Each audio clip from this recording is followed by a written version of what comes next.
Hey, Tony Guys is here popping in a little video. Now, Friday's supposed to be for the men, but I want to talk about something, and this is something that I'm seeing a lot of. I did an interview not long ago, and the interviewer said, "Hey, how do you feel about Nick Cannon and what he doing by having all these kids?"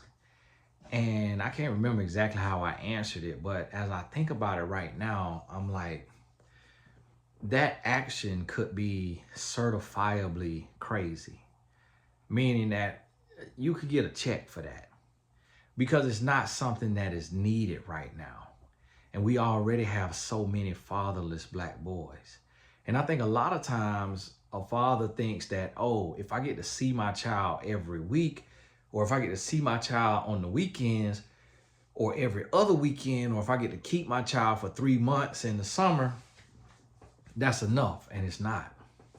Because life happens every day. Like, I'm in the home with my son every single day, and it's not enough. Every day I'm here, and yet they still will be influenced. They still will get in trouble in school. They still will have grades that drop. And I'm active to the point that sometimes me and my oldest son get into it. I'm so active. And so we have to understand that it gets real. And we cannot, as men, get to a place where we put having a baby over getting married. And I know the reasons why. See, the thing about having a child, I get it. When you have a child, that child loves you, hopefully unconditionally. The child doesn't judge you. The child doesn't walk out on you. The child needs you and the child wants you. And that's a different type of love than what we get from a woman, because a woman doesn't necessarily need us. She doesn't necessarily have to want us, and she can walk out on us. A child cannot cheat on us because we are not in a relationship with our child, but our woman can cheat on us. Our child we love differently because our child comes from us and our woman comes from another man. So that those are the differences that we don't oftentimes identify and realize that is the reason why we love our child different than we love our woman. But the thing about it is, if you truly love a child, then you should want to love the woman that the child comes from. Now, that is not always possible because there's just differences and there's just relationships that's not gonna work. But what we have to stop doing as men is going and impregnating women without being married to that woman. Because one thing that we do not need more of as men is fatherless children. And when I say fatherless, I mean children without a father in the home actively, daily, meaning you live with that child.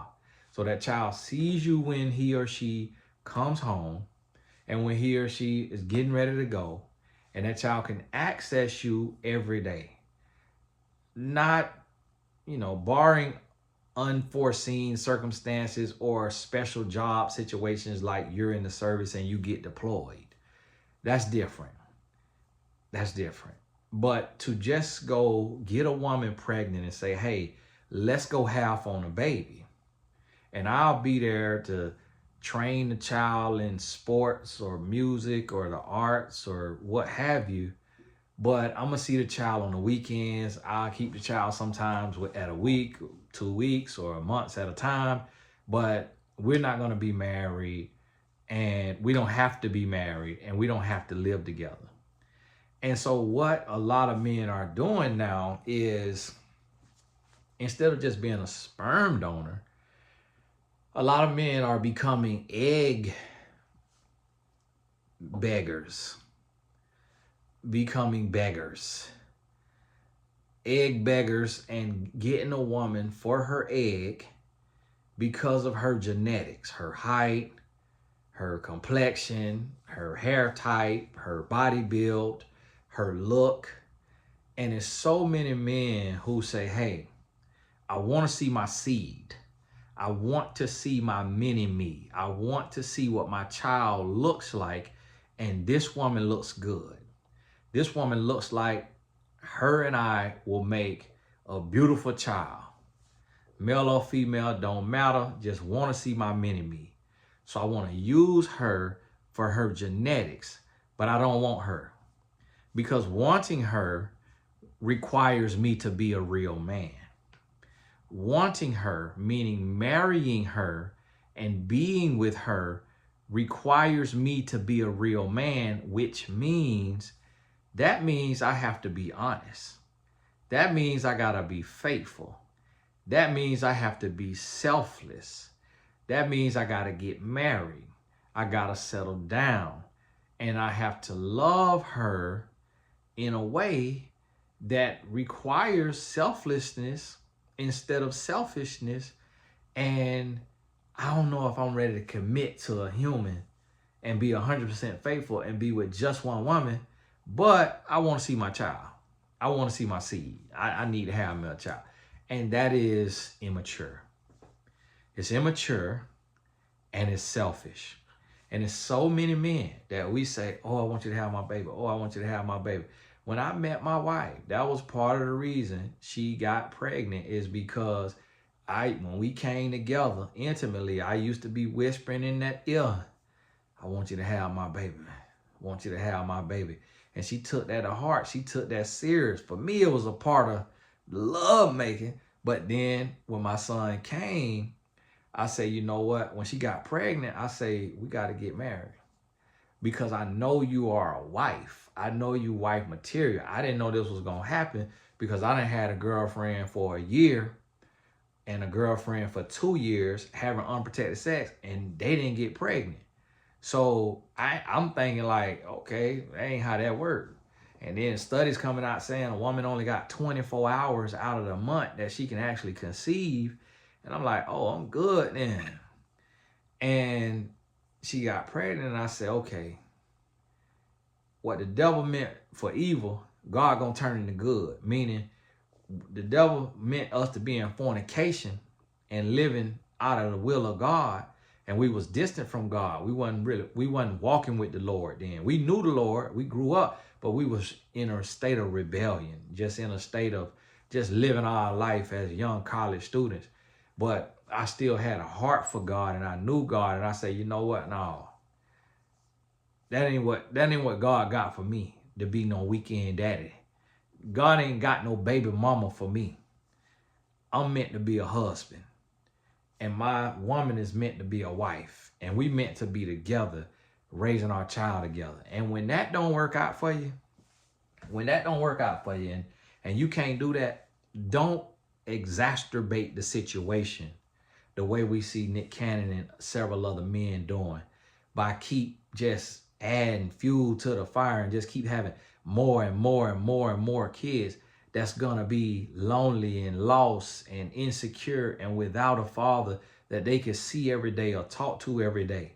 Instead, as men, we got to man up and we got to accept responsibility, and we got to find a woman. Instead of trying to find a child, instead of trying to make a child, we need to find a woman that we feel like we can be with and we can build with, that we can love, that we can look in the eyes and we can be with that woman.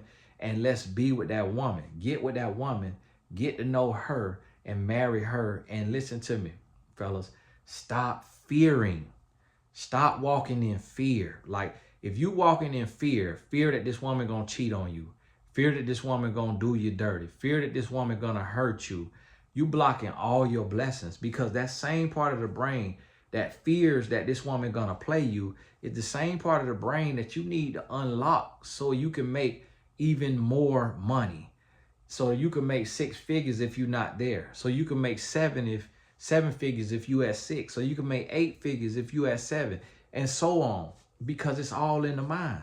So if you fear that a woman who has no reason to cheat on you, no reason to do you dirty, is gonna do you dirty, you losing in a lot of other areas in your life. But what we have to realize as men is you got to understand that a woman is made for a man. She made for love. So if we go in and we talk to her right, we treat her right, we doing her right, we give her a commitment, that's what she wants. And she's going to appreciate that. She's going to reciprocate that.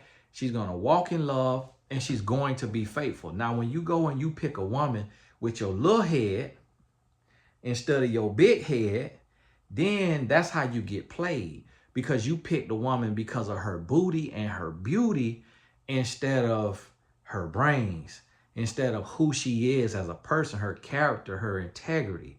Don't just focus on the looks.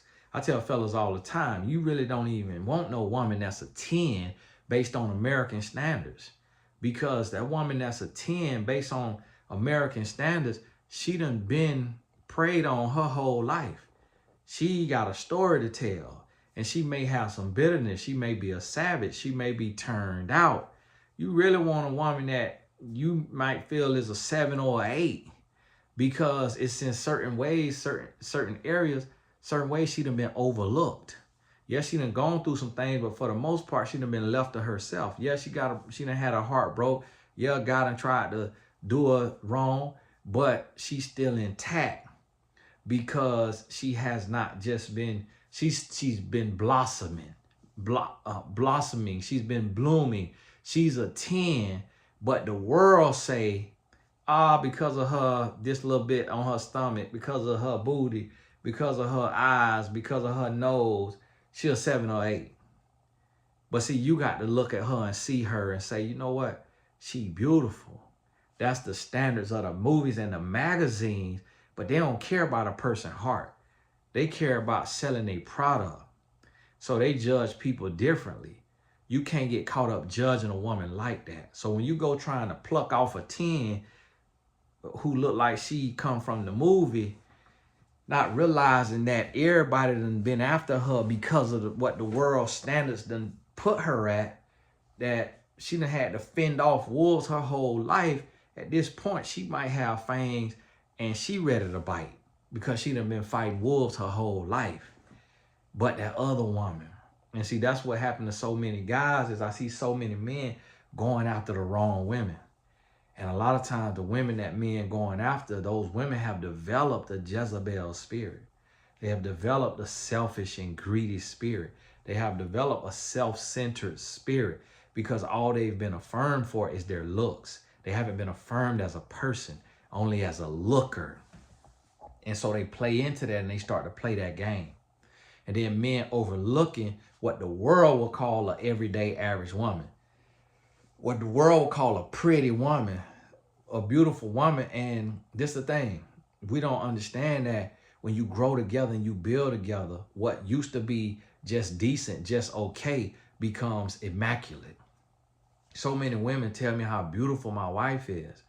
My wife has become far more beautiful with every passing year, because truth be told, when you can afford better skincare, better hair care, better clothes, when you have a family, when you happy, when you glowing, you're gonna look better. She already had the foundation. She already was beautiful, but that beauty has been enhanced because of the other things that's been added. That's why the meme says, you weren't ugly, you were broke.